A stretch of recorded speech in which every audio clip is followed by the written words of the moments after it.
I always thought dreams were just figments of my imagination until the night I felt a cold breath tickling my ear, whispering secrets I wasn't supposed to hear. The whispers were faint at first, mere echoes in the recesses of my mind, but they grew louder, sharper, their predictions unerringly accurate and terrifying. First, it was Aunt Claire, her laughter echoing in my mind until it was abruptly silenced 2 days before her heart attack. Then it was my best friend, Jake, whose infectious energy was snuffed out in a car crash just as the voice had murmured. I was haunted by a dark presence, and the chilling realization that it was not done with me yet held me captive in my waking hours. I started avoiding sleep, but the fatigue made the whispers more persistent, their intent clearer. The voice dripped with malice, each word a poisonous promise of what was to come. I tried to warn my remaining family, but who would believe such madness? The voice was clever, twisting my warnings into paranoia, isolating me from those I wanted to protect. The more I struggled, the deeper I seemed to sink into its sinister embrace, a marionette dancing to a tune only I could hear.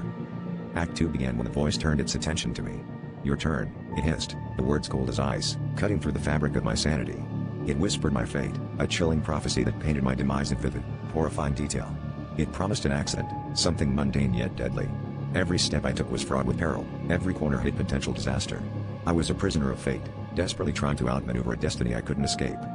As the climax approached, I locked myself away, surrounded by the comfort of my own four walls, hoping to thwart its plans.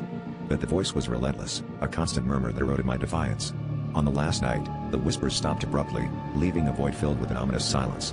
I felt a sharp pain in my chest, and as I collapsed to the floor, the realization struck me with a cruel irony. The voice had never intended to kill me directly, it had simply waited for my own fear to do the job. As darkness closed in, the final whisper came, softer than ever, "Welcome home."